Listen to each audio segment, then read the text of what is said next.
Kasih yang begitu besar, lebih kuat dari dosa. Kasih yang menemukanku, selamatkan dan pulihkanku. Ku naikkan syukurku, ku tak akan berhenti memuji, meninggikan namamu selalu, menari, memuliakanmu. Dibebaskan, dibangkitkan, hidup yang kau beri dan kini hanya untukmu.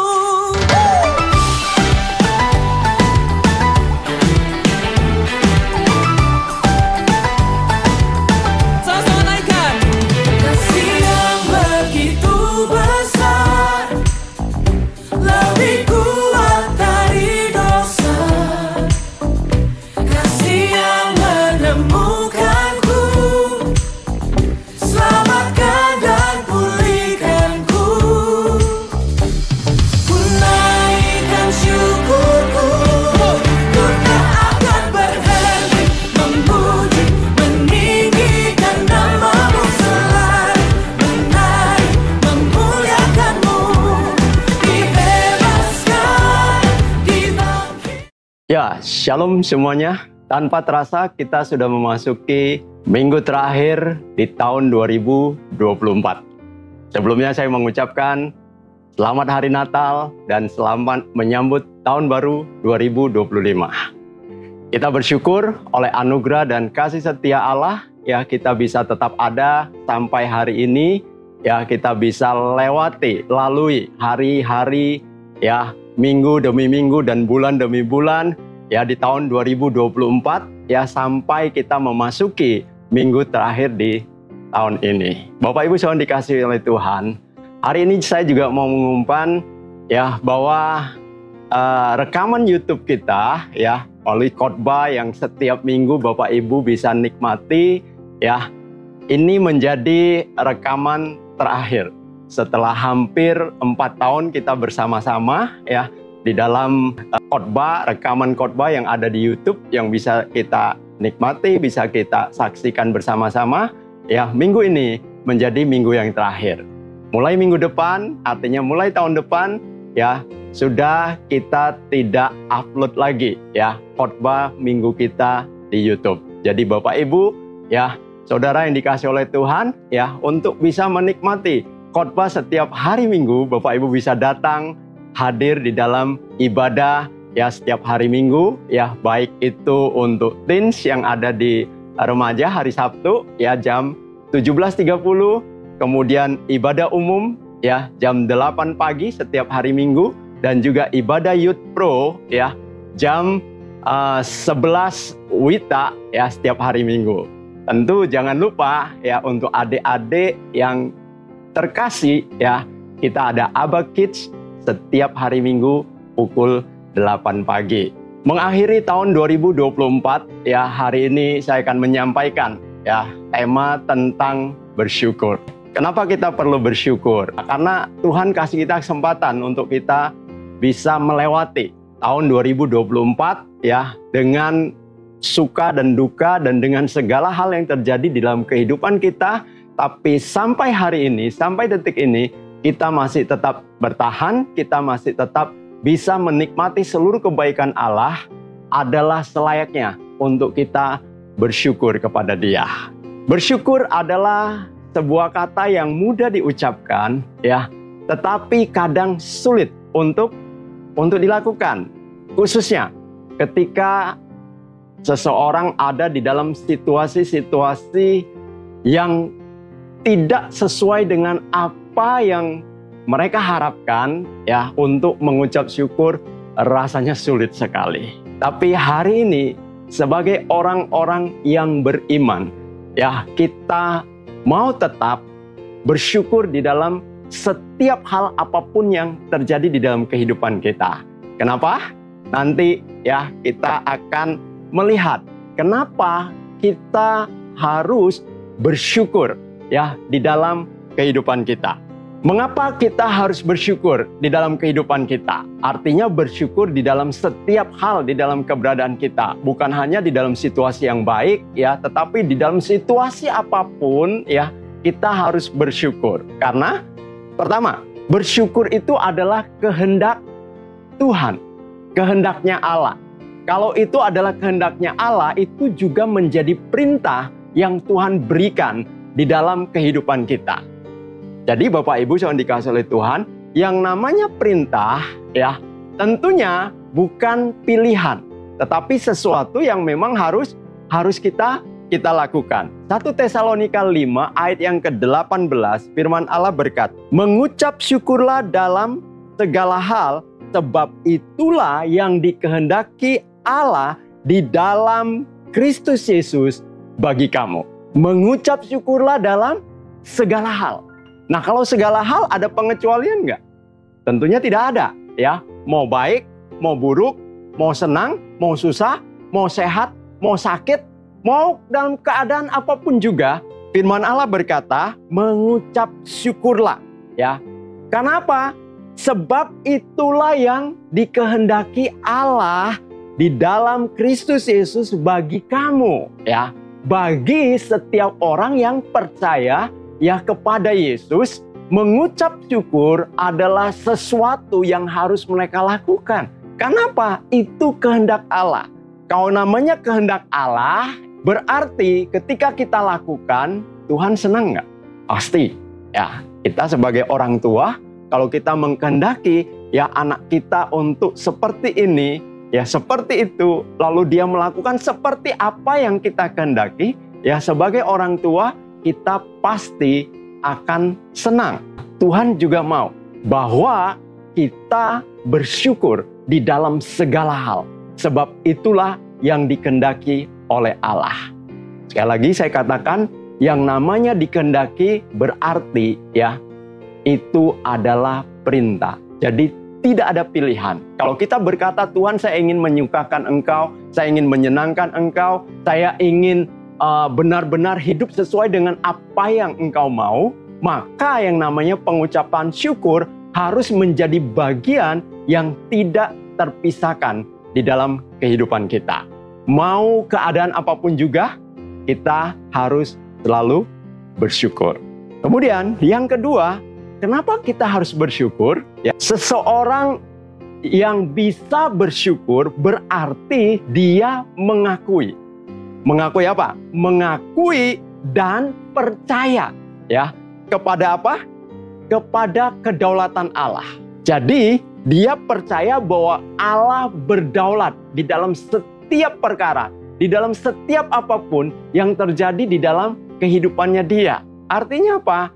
Artinya dia tahu kalau sesuatu itu ya terjadi, sesuatu itu dia alami di dalam kehidupannya, baik itu yang menyenangkan ataupun yang tidak menyenangkan, Allah berdaulat di dalam perkara tersebut. Ya, hal yang kedua, saya mau ingatkan sekali lagi, ya kita perlu bersyukur karena bersyukur berarti mengakui dan percaya bahwa Allah berdaulat di dalam setiap perkara di dalam kehidupan kita. Ayub 1 ayat 21. Ya, siapa yang tidak tahu Ayub? Ya, sengaja saya ambil ini. Ayub manusia biasa, sama seperti kita, ya. Tetapi dia mengalami situasi yang sangat luar biasa, ya, yang mungkin ya jarang sekali, ya, atau mungkin sampai hari ini tidak ada orang mengalami situasi yang sedahsyat seperti yang Ayub alami.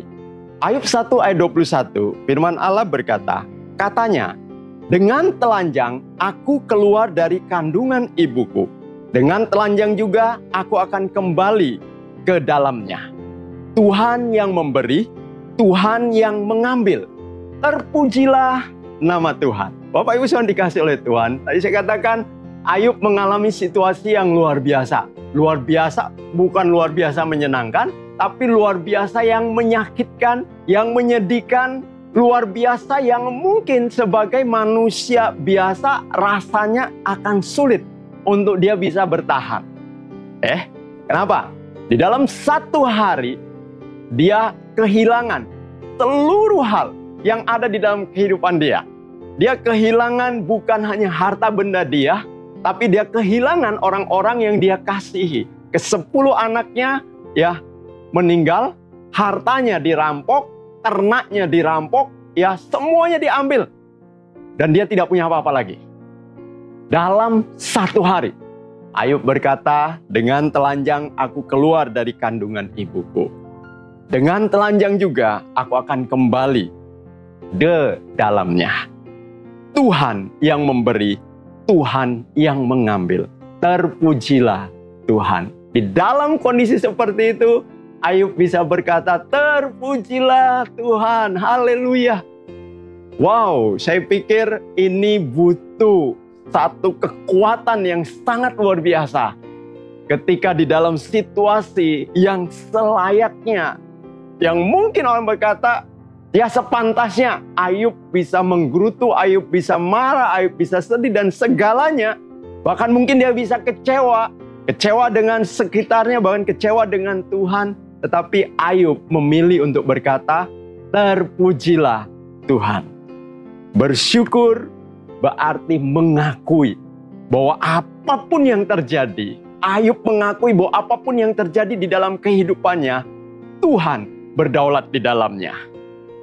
Tahukah Bapak Ibu yang dikasihi oleh Tuhan, ketika seseorang menerima janji dari Tuhan, tentunya akan sangat menanti-nantikannya. Karena janji dari Tuhan itu pasti janji yang mendatangkan apa? Sejahtera, mendatangkan hal-hal yang indah, hal-hal yang baik, hal-hal yang luar biasa. Tetapi di dalam proses mengalami janji-janjinya Tuhan, kadang Tuhan izinkan untuk membawa kita ya kepada situasi-situasi yang seolah-olah itu jauh dari apa yang Dia janjikan kepada kita.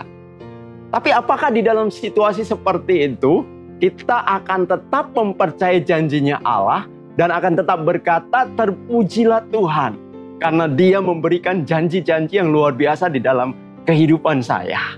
Yusuf seseorang yang mendapatkan janji dari Tuhan, bahwa satu hari nanti ya dia akan menjadi seseorang yang memimpin, karena semua orang akan sujud menyembah kepada Dia. Kapan janji itu akan tergenapi? Yusuf tidak tahu.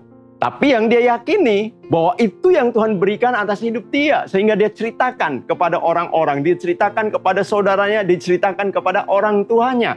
Konsekuensi dari apa yang dia ceritakan itu, Yusuf harus mengalami proses yang tidak menyenangkan di dalam kehidupannya. Ingat, umur 17 tahun, Yusuf itu dijual. Dijadikan budak. Bapak Ibu bisa baca di dalam Kejadian 37 ayat yang kedua.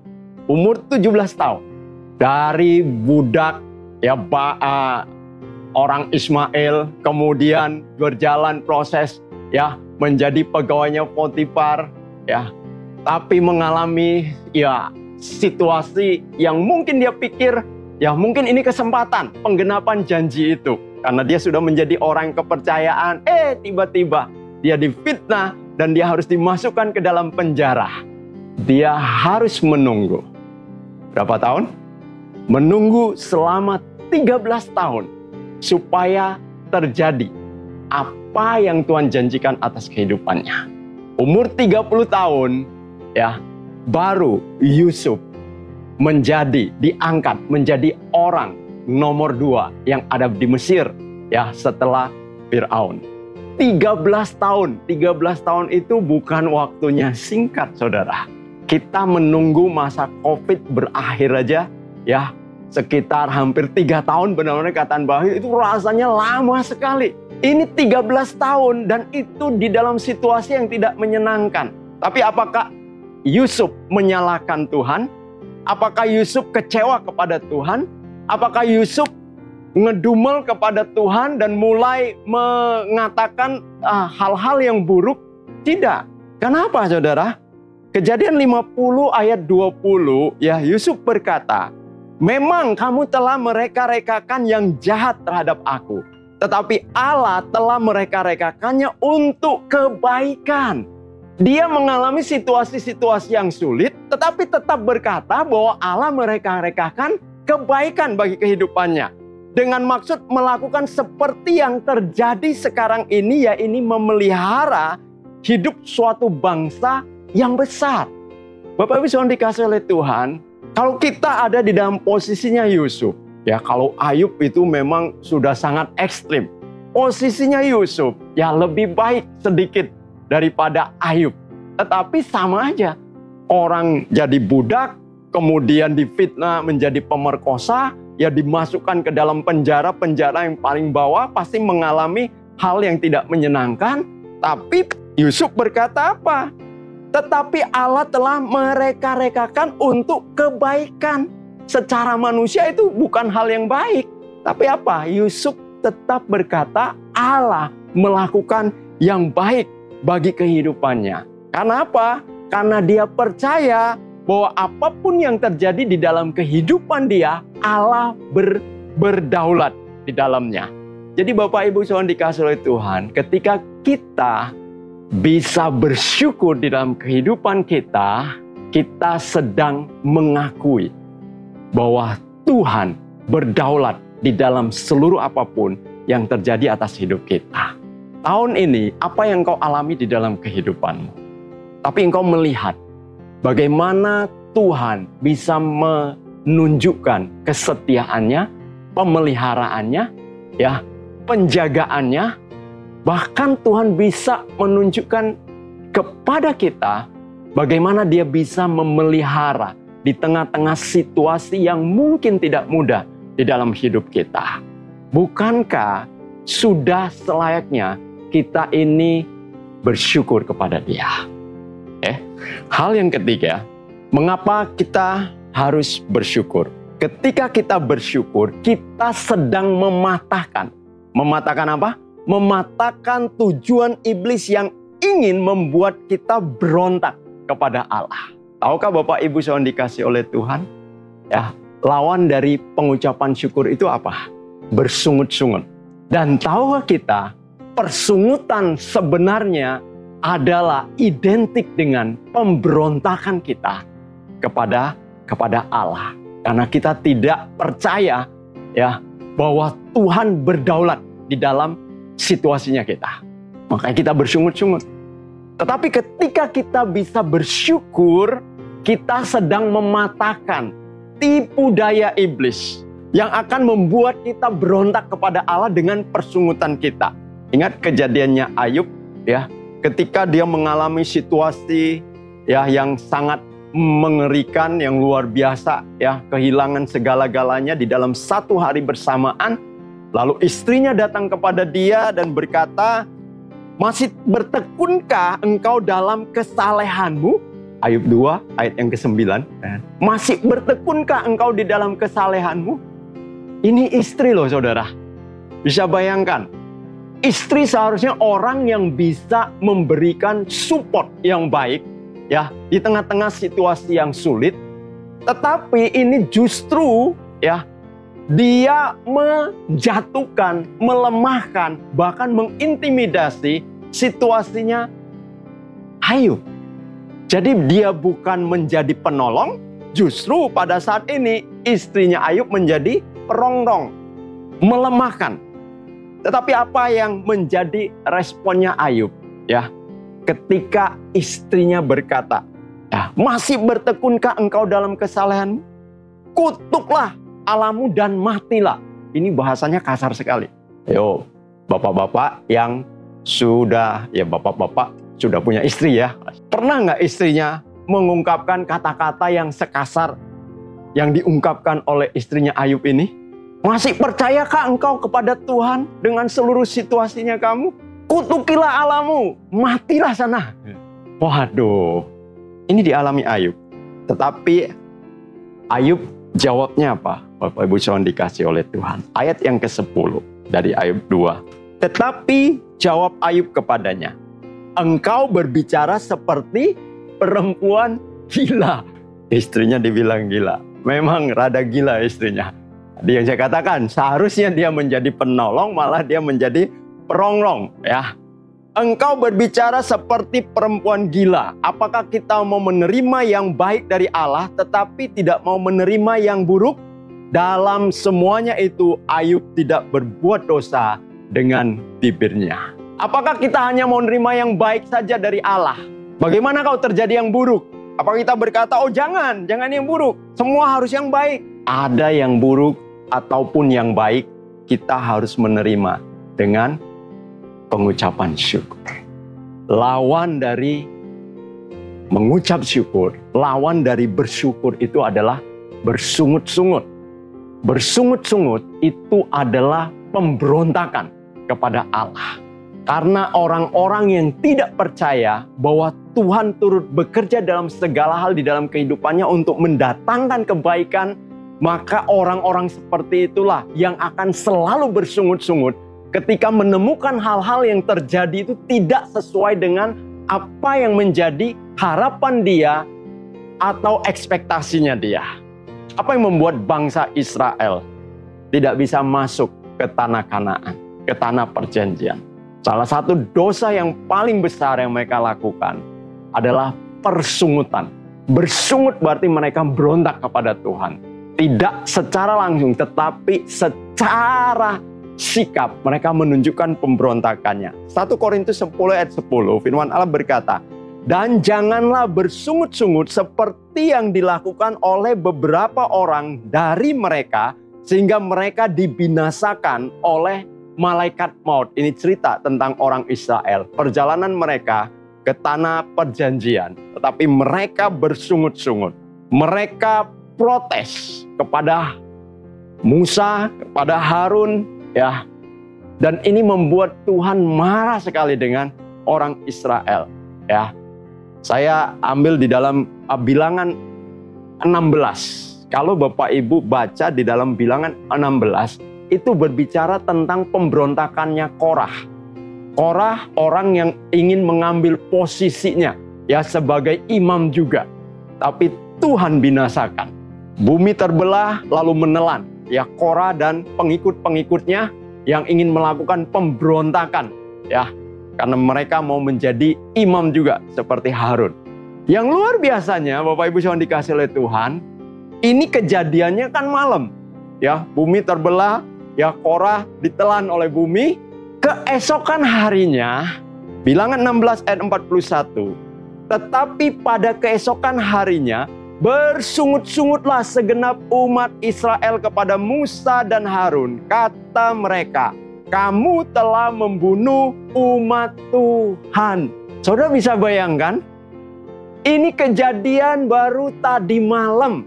Ya, Tuhan menunjukkan kemarahannya oleh karena pemberontakannya Korah, dan Tuhan menunjukkan penghukumannya.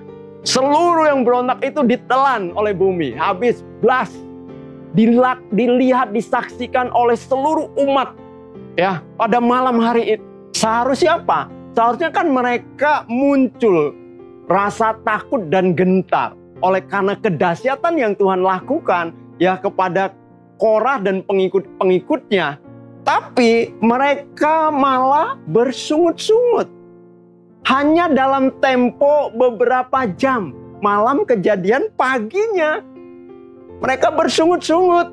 Menyalahkan Musa, menyalahkan Harun. Berkata bahwa mereka itu karena kamu telah membunuh umat Tuhan. Ini membuat Tuhan tambah marah. 16 ayat yang ke-44. Maka berfirmanlah Tuhan kepada Musa. Ya, pergilah dari tengah-tengah umat ini supaya kuhancurkan mereka dalam sekejap mata. Bapak Ibu yang dikasih oleh Tuhan. Kenapa kita tidak bisa menerima mengalami kebaikannya Tuhan dengan setiap situasi yang kita hadapi atau situasi yang tidak menyenangkan yang terjadi di dalam keberadaan kita? Karena persungutan. Persungutan itu menjauhkan kita dari Allah. Kalau Tuhan jauh dari kita oleh karena persungutannya kita, bagaimana kita bisa mengalami kebaikan dan mujizatnya Allah? Susah, saudara. Karena Tuhan itu sumber segala-galanya. Yang kita cari itu harusnya sumbernya. Bukan apa yang dihasilkan oleh sumber itu.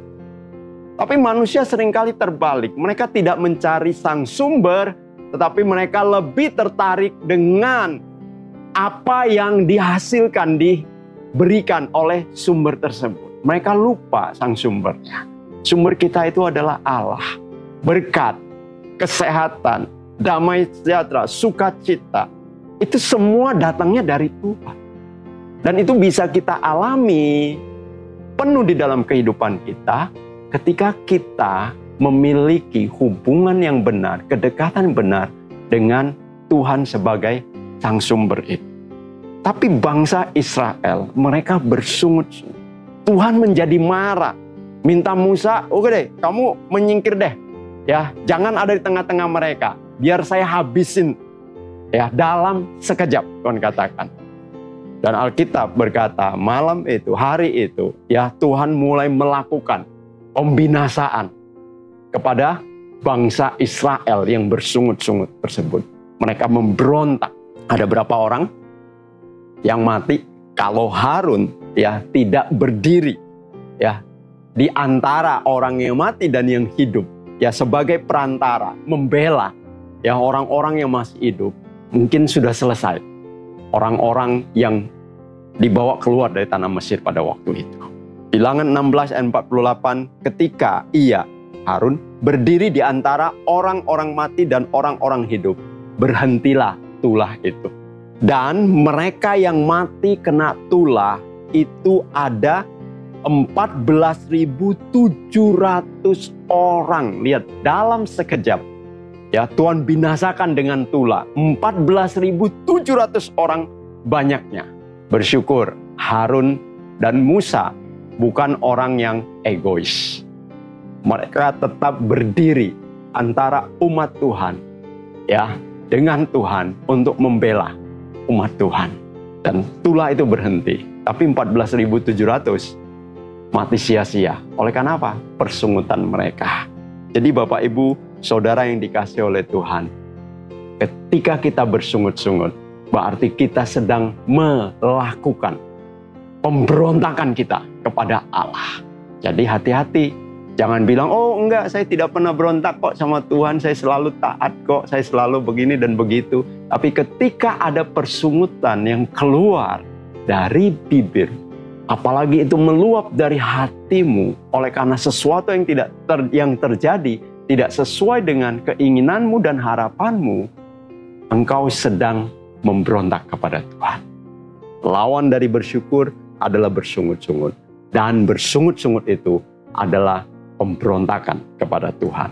Orang yang berontak, Tuhan binasakan. Sekarang bukan mungkin ya Tuhan tidak lakukan ya, pembinasaan seperti yang dilakukan kepada bangsa Israel ya ketika mereka keluar dari tanah Mesir. Tetapi ya Tuhan binasakan ya, mungkin kita tidak bisa mengalami ya kebaikan-kebaikannya Allah. Mungkin kita tidak bisa mengalami apa yang menjadi janji-janjinya Allah yang Allah berikan atas hidup kita. Oleh karena apa? Kita sedang membangun ya benteng dan menolak kebaikan Allah dengan apa? Persungutannya kita. Oke. Jadi Bapak Ibu ya, jangan bersungut-sungut di dalam kehidupan kita. Sebentar kita akan memasuki tahun yang baru 2025. Kita tidak tahu apa yang sedang menanti di depan kita, tetapi yang kita percayai bahwa Tuhan memegang ya setiap zaman. Tuhan memegang setiap musim. Tuhan memegang setiap waktu ya di dalam kehidupan kita, dan Dia selalu tahu untuk melakukan yang terbaik di dalam kehidupan orang-orang yang percaya kepada Dia. Orang-orang yang beriman kepada Dia. Sekalipun terkadang kita melihat hal-hal yang terjadi tidak sesuai dengan apa yang kita pikirkan dan harapkan, tapi percayalah, Tuhan lebih tahu apa yang akan terjadi di depan kita. Filipi 4 ayat yang ke-6 dan ke-7 berkata, janganlah hendaknya kamu khawatir tentang apapun juga. Apa yang akan terjadi tahun 2025? Jangan pernah kita khawatir. Tetapi nyatakanlah di dalam segala hal keinginanmu kepada Allah dalam doa dan permohonan dengan ucapan syukur. Ya. Nyatakan kepada Allah apa yang menjadi pengharapan kita, apa yang menjadi kerinduan kita, apa yang menjadi keinginan kita. Sekalipun kita tahu, kalau tidak sesuai dengan kehendaknya, Tuhan tetap tidak akan melakukannya. Sama seperti Tuhan Yesus, ya, ketika dia berdoa di Taman Getsemani, Bapa, bila mungkin, biarlah cawan ini lalu daripadaku. Tetapi bukan kehendakku yang jadi, melainkan kehendakmu yang jadi. Kita manusia punya banyak keinginan, punya banyak kemauan. Tetapi pastikan apa yang menjadi keinginan dan kemauanmu seturut dengan apa yang menjadi kehendaknya Allah. Nyatakanlah segala hal keinginanmu kepada Allah dalam doa dan permohonan dengan ucapan syukur. Mau itu terjadi atau tidak terjadi keinginan kita, yang kita panjatkan, kita serukan melalui doa dan permohonan kita, firman Allah berkata, tetap dengan bersyukur. Percaya ya bahwa kalaupun yang saya minta mungkin Tuhan tidak lakukan, Tuhan sudah menyediakan yang terbaik, ya, jauh lebih baik dari apa yang saya inginkan. Tetap dengan ucapan syukur. Dengan demikian, ayat yang ke-7, firman Allah berkata, damai sejahtera Allah yang melampaui segala akal akan memelihara hati dan pikiranmu dalam Kristus Yesus. Lihat, hanya orang-orang yang bisa bersyukur di dalam kehidupannya, merekalah yang akan mengalami damai sejahtera Allah yang melampaui segala akal, yang akan memelihara hati dan pikiran kita, ya, dalam Kristus Yesus. Iya, jadi Bapak Ibu yang dikasihi oleh Tuhan, sebentar lagi kita akan meninggalkan tahun 2024. Apapun yang sudah terjadi, yang kita alami sepanjang tahun 2024 ini, mau itu baik, mau itu buruk, mau itu menyenangkan atau tidak menyenangkan, mau itu sehat apapun sakit, kita mau tetap berkata, Tuhan, saya bersyukur karena Tuhan masih tetap ada bersama-sama dengan saya untuk saya bisa melewati tahun 2024. Dan sebentar lagi ketika kita akan masuki tahun 2025, kita juga tidak tahu apa yang sedang menanti di depan kita. Tetapi kita mau tetap berkata, Tuhan, terima kasih, saya bersyukur karena Tuhan memberi saya kesempatan untuk saya bisa masuki tahun yang baru di tahun 2025. Saya percaya bahwa ada perkara-perkara yang baru Allah sediakan di depan saya. Mau itu hal baik, hal buruk, mau hal apapun, saya mau tetap berkata, Tuhan, Engkau berdaulat di dalamnya. Dan yang kita harus yakini, bahwa Dia turut bekerja dalam segala hal untuk mendatangkan kebaikan di dalam kehidupan kita. Jadi Bapak Ibu saudara dikasihi oleh Tuhan, saya mau katakan bahwa hanya orang-orang berimanlah, ya, yang dapat bersyukur dalam setiap keadaan. Jadi kalau engkau berkata bahwa engkau adalah orang yang beriman, pastikan bahwa bersyukur itu tidak pernah terpisahkan di dalam kehidupanmu. Karena apa? Tadi, bersyukur itu adalah perintahnya Tuhan. Kedua, dengan bersyukur kita mengakui kedaulatannya Tuhan, ya, untuk seluruh apapun yang terjadi dalam kehidupan kita, ya. Dan yang ketiga, dengan kita bersyukur, kita sedang menghancurkan, ya, tipu daya iblis yang akan membawa kita berontak kepada Allah dengan persungutan-persungutan. Jadi hari ini, ya, kita memasuki tahun 2025 dengan penuh pengucapan syukur. Oleh karena apa? Tuhan terlalu baik atas hidup kita. Tuhan Yesus memberkati.